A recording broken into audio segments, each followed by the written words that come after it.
सप्ताश्वरथमारूढं प्रचण्डं कश्यपात्मजं श्वेतपद्मधरं देवं तं सूर्यं प्रणमाम्यहं तं सूर्यं ప్రణమామ్యహం. తరువాతి నామము ఘనవృష్టి. 65వ నామము ఓం ఘనవృష్టయే నమః. గొప్పదైన అధికమైన వృష్టిని కలిగించేవాడు. మనం అంటూ ఉంటాం, ఓ ఏడాది వర్షాలు పట్టలేదండి, ఏడాది ఎక్కువగా వర్షాలు ఉన్నాయండి, ఎండలు ఎక్కువగా ఉన్నాయండి.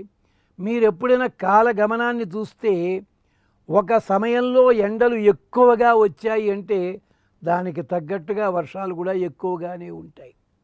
ఎండలు సర్వసాధారణంగా ఉంటే సర్వసామాన్యంగా వానలు ఉంటూ ఉంటాయి. రెండిటికీ సంబంధం. దీనికే ఒక శాస్త్రం ఉంది, రెట్టమత శాస్త్రమని. చాలామందికి తెలియక మొండిగా వాదించేవాడిని పట్టుకుని వాడు రెట్టమతంగాడు, వాడితో మనకెందుకు అంటూ ఉంటారు. రెట్టమత శాస్త్రం అర్థం అది కాదు. ఉగాది నాడు ఒక తోట పడ్డ వర్షం చూచి, ఆ ప్రాంతాన్ని చూచి, ఎంత వర్షపాతం ఉందో చూచి, ఆ ఏడాది ఎక్కడెక్కడ వర్షాలు పడతాయో చెప్పగలిగి ఉండాలి. ఆ రోజుని సూర్యకాంతి, సూర్యుని వేడిమి ఎంత ఉందో చూచి, ఏ సమయంలో ఏ ఉంటాయి, ఎలా వర్షాలు పడతాయి చెప్పగలిగి ఉండాలి. అలాగా ఘనవృష్టి. ఈయన అత్యధికముగా వృష్టి కలిగించేవాడు. ఎలా? అగ్నౌ ప్రాస్తాహుతి సమ్యక్ ఆదిశ్యం తిష్టతే ఉపతిష్టతే. నువ్వు అగ్ని లోపల వేసిన హవిస్సుందే, ఇది వెళ్ళి ఆదిత్యంలో చేరుతుంది. ఆదిత్యాజ్జాయతే వృష్టి. సూర్యుడి నుంచే వర్షం పడుతోంది. వృష్టే అన్నం. వర్షం పడితేనే ఓషధులు వస్తున్నాయి, తద్వారా అన్నం. తత ప్రజా. ఈ అన్నం భుజించిన కారణం చేత వీర్యము రేతస్సుగా అక్కడ ఆవిర్భవిస్తోంది, మళ్ళీ సంతానం కలుగుతోంది. అంటే ఇలాంటి వర్షానికి కారణం ఎవరు? సూర్య భగవానుడు.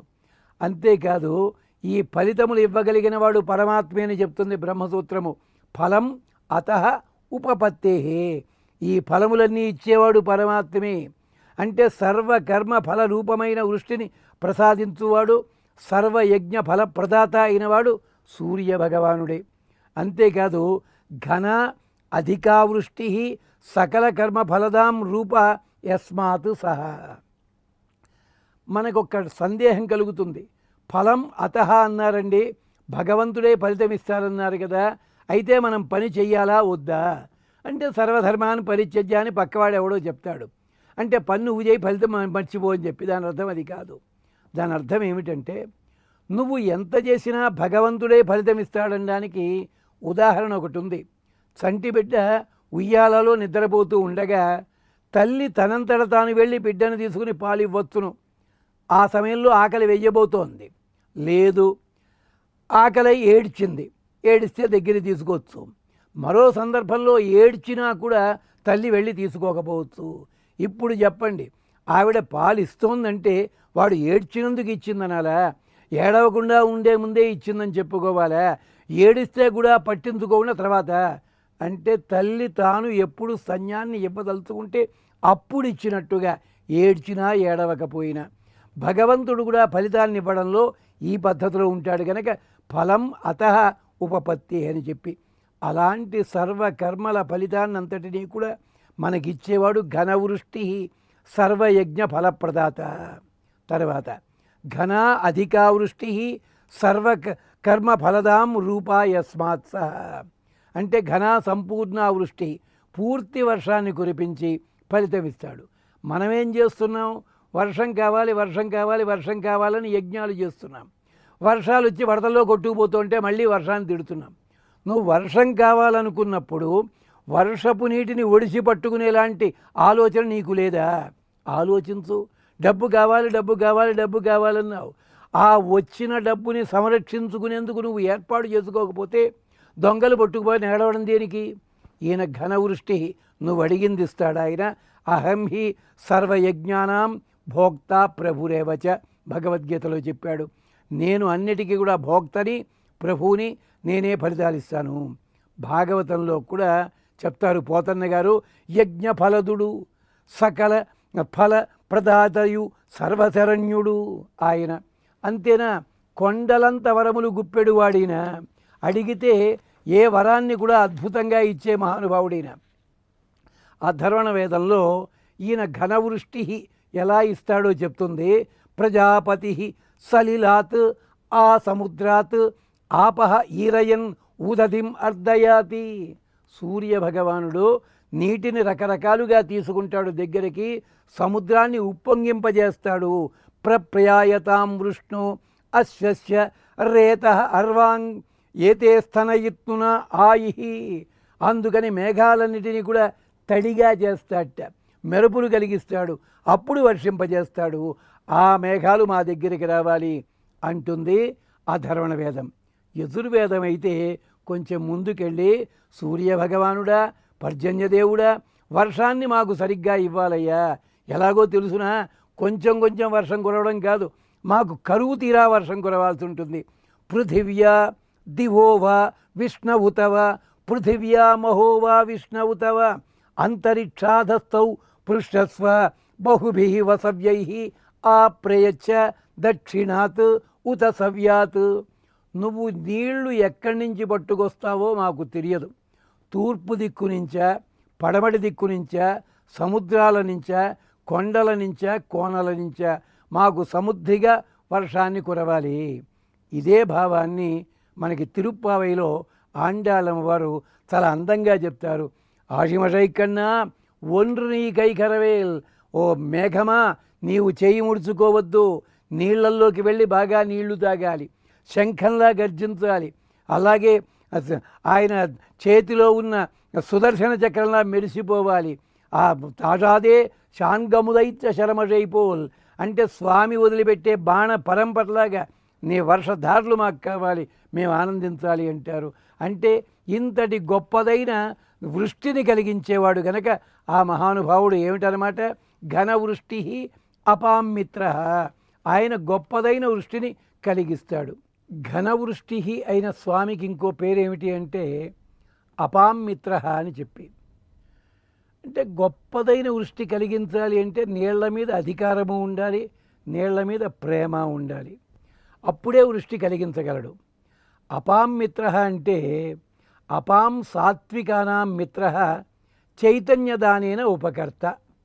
ఆయన అపామిత్ర అంటే నీటికి మిత్రుడు మామూలు అర్థం చెప్పుకుంటాం, కానీ ఇక్కడ అది కాదు.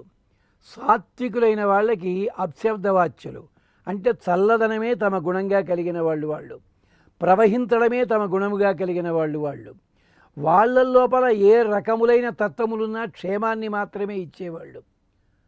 ఎందుకంటే సంధ్యావందన మంత్రాల్లో చెప్పుకుంటూ ఉషతీరివ మాతరహ అంటారు జలములని. ఓ జలములారా, ప్రేమ కలిగిన తల్లులు బిడ్డకు ఒకే రకము రుచి కలిగిన స్తన్యమునిచ్చినట్టుగా మీ లోపల ఎన్ని రకములైన లవణములు, ఎన్ని రకములైన రుచులు ఉన్నప్పటికీ మాకు రసాన్ని మాత్రమే ప్రసాదించండి. ఉత్తములైన వాళ్ళు కూడా అంతే. వాళ్ళల్లో ఎన్నో భావాలు ఉండవచ్చును, కానీ లోకానికి క్షేమం కలిగించాలంటే ఉత్తమమైనవి మాత్రమే వాళ్ళు ఇస్తారు. అందుకని అపాం మిత్ర, అపాం సాత్వికానాం మిత్ర చైతన్యదానేన ఉపకర్త. జలానాం ఉత్పాదకస్య అపాం మిత్ర. మిత్రుడు అంటే ఉత్పాదన చేసేవాడని కూడా. నీళ్లను ఉత్పాదన చేస్తాడు. ఎలాగా, అన్ని చోట్ల నుంచి నీళ్లను తీసుకుని మేఘాన్ని కలిగిస్తాడు కనుక. ఘనవృష్టి కనుక అపాం మిత్ర. మరొకటి ఉంది, అపాం మిత్ర అంటే నీటిని మిత్రముగా చేసుకుని అందులో ఉండేవాడు అని. ప్రళయకాలంలో ప్రళయ దశ లోపల ఆ నీటి లోపల శయనించి ఉంటాడట. ఇయం అంతఃసముద్రే కవయో భయంతి చెప్తుంది వేదం. ఇగో ఇక్కడే ఉంటాడయ్యా పరమాత్మని వేదం చెప్పింది. ఈ సన్నివేశానికి మార్కండేయుడే సాక్ష్యం. ఆయన అడిగాడు, ప్రళయకాలంలో నువ్వు ఎలా ఉంటావయ్యా? చిన్న మర్రాకు మీద ఉంటాను తంటిపిల్ల అడిగాడు. నేను చూడాలనుంది అన్నట్ట. నువ్వు పోతావు కదా? కాదు, నువ్వు ఉండగా నేను చూడాలన్నాడు. అప్పుడు చెప్పారు లీలాశుకుల వారు చెప్పిన శ్లోకం అప్పటిది. ఏమిటి? కరారవిందేన పదారవిందం ముఖారవిందే వినివేశయంతం వటస్య పత్రస్య పుటే శయానం బాలం ముకుందం మనసా స్మరామి. చిన్న మర్రాకు మీద పడుకున్నట్ట సకల భువనములన్నీ కూడా పొట్ట లోపల పెట్టుకున్నాడ, బొజ్జ లోపల. తాను పక్కకి దొల్లటం లేట, పక్కకి దొల్లితే ఇవన్నీ అరిగిపోతాయిట. అందుకని ముఖమేమో పద్మంలా ఉంది, చెయ్యి పద్మంలా ఉంది, కాలు కూడా పాదం కూడా పద్మంలా ఉంది. ఓ చేత్తో ఓ పాదం పట్టుకుని నోట్లో పెట్టుకున్నట్ట. కరారవిందేన పదారవిందం ముఖారవిందే వినివేశయంతం వటస్య పత్రస్య పుటే శయానం బాలం ముకుందం మనసా స్మరామి.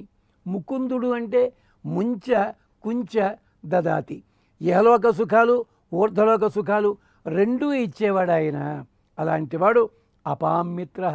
ఓం అపామిత్రాయ నమః అన్న ఈ నామాన్ని జపించుకున్నట్టయితే ఆరోగ్యం కలుగుతుంది అంటుంది మనకి మంత్రశాస్త్రము.